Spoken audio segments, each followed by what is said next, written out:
Thank you for joining me on a new and third episode of Flash Knockdown, the show that engages with people of the combat sports world. I'm pleased to say, and representing MMA, we have top 20 UK and Ireland amateur bantamweights, Sam Kelly. How are you, Sam? I'm brilliant, thanks, mate. You? I'm very well. Thank you for asking. Good day so far? Yeah, not so bad, mate. It's sunny, innit? So very sunny, tropical out there. Yeah, it is, good. Mate. It's like being abroad. Love it. So before we get stuck in, Sam, could you just share with the viewers a little bit about your MMA career, the gym that you represent, and how people can find you and your work, please?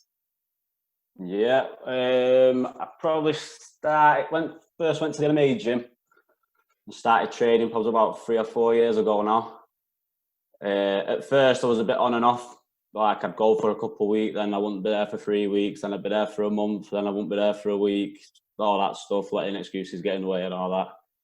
But then I proper knuckled down and made a few changes to my lifestyle and stuff like that, and then I managed to get to this stage where I could have a fight and loved it. So ever since then, it's just what I want to do, keep training, keep getting the fights in.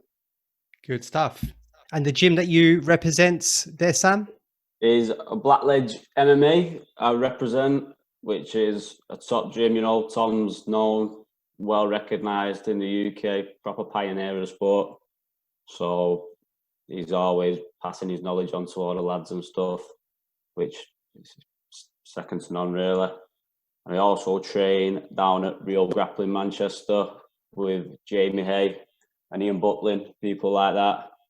And yeah, again, it's a good standard, great standard on the mats, good knowledge of good atmospheres.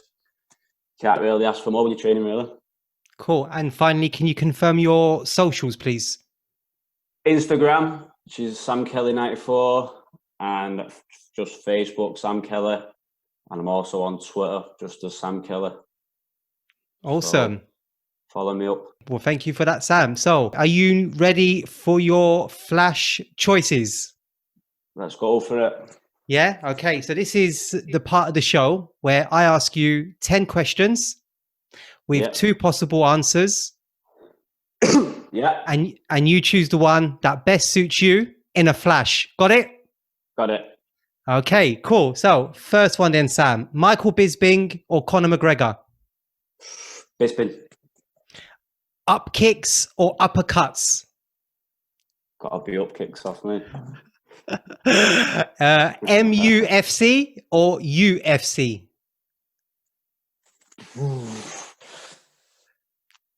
MUFC. David Haymaker Hay or Jamie Haymaker Hay? The one and only Jamie Haymaker Hay. Of course, of course. The best water boy, eh? Yeah, great. Cracking lad. Rear naked choke or guillotine choke?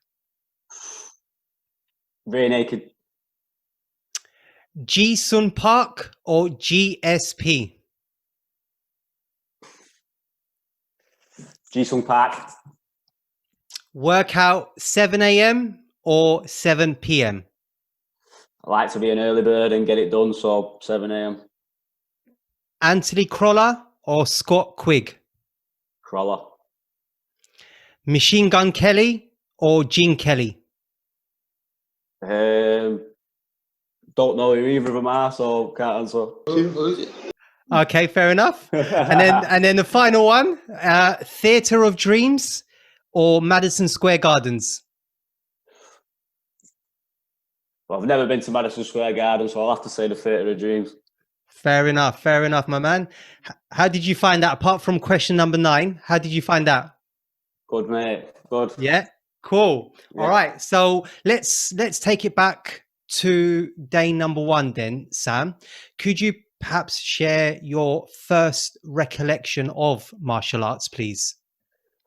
I'd say I was all about football when I was growing up until I was about probably 18, 17, something like that. And then I remember hearing about UFC and stuff like that, and I ended up watching a lot of John Jones and Anderson Silva clips. And ever since then, it was just there in my head, constantly just thinking about it. But I probably didn't even start training until I was like 21. Too busy messing about, being a lad like young lads do, until I discovered it. I wish I would have got down and trained earlier, but I didn't have a clue where I'd done it or stuff like that. I just had an interest in it. But so I finally got myself into it though. Good stuff. That, really. Good stuff. And who would you say influenced you in your early life, and how did that influence help you in your later life? Well, like I say, because I wasn't into the fighting, I was all about football. So I had lads I used to play football with and a few managers that, that I looked up to. And my dad and people in my family, they all helped me out. And then until obviously I got onto the MMA and I started looking up to people in the MMA world and training with people who I respect and stuff. So yeah, like I say, majority of my life up to now has been football based, really. Sure, that makes sense. So who do you look up to now then? I'm guessing the likes of maybe Jamie, the likes of Tom? Yeah, definitely them two. Like Tom, obviously, at the gym, look up to him. And Jamie's my best mate out of the gym as well. So yeah, me and Jamie do a lot of things together that don't even involve training, and we train together, obviously. So yeah, I look up to Jamie a lot. No, that's good. He had a lot of positive things to say about you. I mean, in an interview recently, he cited that you were his inspiration for going back into competitive fighting again. One of my lads, Sam Keller, who fights out of Blackledge as well, and I also coach. He's a fantastic young lad, and he really sort of made me want to fight again, just watching him train and things like that. Did you know that? Well, yeah, well, what it was, when I had my first fight, he'd gone off the boil really and stopped training. And I know he's not afraid to admit it himself, so I'll tell you the story. And then I kept trying to get him to come to the gym, and there was come back down to the gym, and there were times when he'd have his bag packed and then he'd let me down last minute. And it was on the build up to the Lewis Lofthouse fight, and I managed to drag him out of me just running and stuff like that. And then he said that's the reason why he started training proper again, because I was just on him constantly to get back at it. Sure. Because he got me into it, so I felt like it was my job to give him a kick up the arse sort of thing. Yeah, how strange that went full circle. Yeah, crazy really. But probably went full circle in like a year, like him starting me and then him going off the boil and me obsessing over it. So yeah, it makes a good story though, doesn't it? It really does. And you both fought at FCC 25, is that right? Yeah, we did. Both fought on the same card for the first time ever. Amazing. And last one on Jamie before we move on. I believe he's got the is that right? He's got the fastest TKO in FCC history. 9 was it? Yeah, I think he's got the fastest TKO and the fastest heel hook on his resume. His record now. On his resume, yeah, that's the one. Nice. So, he's not doing bad, the lad. Nice. He's not doing bad. He's not doing bad at all. So since you took up martial arts at 21, how would you say it's positively impacted your life? Made me a lot more respectful in some ways, not to like people, but just towards my attitude to life in general, really. Made me be more positive about stuff as well and give me like a clearer way of thinking. So I think it's just made me a all-round better person over the years now. Not that I was ever a bad person, but you know what I mean. I was going to say, was that something that you struggled with before? Not really, but I'm not going to lie to you. When I was like a teenager, I used to just go out drinking all the time and stuff, and you've not got a clear head when you're doing stuff like that. So, and obviously, when I'm training that and I'm not drinking and stuff like that, which like I rarely do anymore, then I've just got a clearer sense and your life's just more positive and better. Yeah, I would agree with that. So what made you want to compete in the first place then, Sam? Well, to be honest, I never really even had it in my head that I was going to at first. I just went down to training because I was just one of them little weird guys who like scrapping and stuff like that. And, so then I went down, and then I'd say like in the first few months, and like I was thinking, you know what, I'm actually like pretty good at this. And then it just went from there and that. And then, like I say, I got obsessed with it and kept going, putting the time in on the mats. And then I got to eventually where I wanted to be, which was competing. Right. Was there that moment in the gym that you realized that you were ready?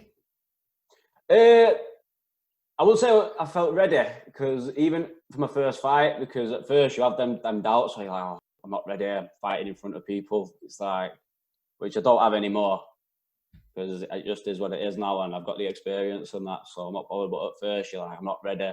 Have I done this right? Have I done that right? Have I done my weight cut right? Because it's all new to you.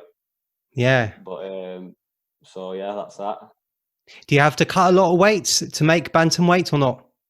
Nah, I walk about when I'm training. Obviously, with the gyms being shut now, I've not been doing as much training as I normally do, but still training. So I'm a bit heavier now. It's like 72 kilograms. But when I'm training properly, I'm about between 67 and 68. Okay, so you're not cutting much. Nah, not that much. I don't have bad weight cuts, really. I get there quite comfortably. Don't get me wrong, I'd rather be eating, but I get there comfortably. Good for you. That's really good. And so looking at your first fight in 2017, what did you learn about yourself during that process? The stuff you worry about, it doesn't really matter, because it's like you've got to get in there, and you've got to change your life around and change your lifestyle and stuff like that. So because I used to proper care what people are going to think. Are they going to think I'm good? Are they going to think? Are they going to finger? Or they're going to laugh at me or something like that? What if I get knocked out in front of people? What if I get choked out? But it's just a sport at the end of the day, and I realise that now. But I just go in with a positive mind. Know that I've trained as hard as I can, and it is what it is, whatever happens. Yeah. And how did you feel getting that first W in your first fight? That's some achievement. Best feeling in the world especially when you finish the fight, when you stop it before the distance. It's the best feeling ever. You just feel like you're on top of the world. I know. That adrenaline is pumping. Oh yeah, never felt anything like it. It's crazy. Yeah. It's crazy. I mean, I think it was after, I can't remember what fight it was. It was possibly after the Dylan Thompson fight. You threw your gum shield out. Did you get it back? Yeah, I got it back. Someone picked it up. You got it back? Okay, I can't remember who picked it up, but someone did, and I got it back. All right. Yeah. It's weird. I mean, you do stuff in the moment, and you're just like when you watch it back, you're like, oh, why did I do that? But because it's just in the moment and your adrenaline's going. Exactly. Completely out of character, eh? Yeah, you watch it back sometimes, I'm thinking, wow, I can't remember doing that. Yeah, I bet. Wow. Yeah. What a feeling, man. What a feeling. So one thing that's clear is that you have such a diverse arsenal. I mean, you've got that range, you're comfortable on your back, you're good in the grapple. How would you describe your fighting style to anyone that hasn't watched any of your fights before, Sam? How would I describe it? I'm comfortable wherever it is, really. More than comfortable. I'm happy on the feet. I'm happy wrestling. I'm happy grappling. Happy going for submissions. I'd say I'm a good all-rounder, but I'd say I've got a grinding in your face style, really. I'll stalk you and I won't give you a minute, you know what I mean?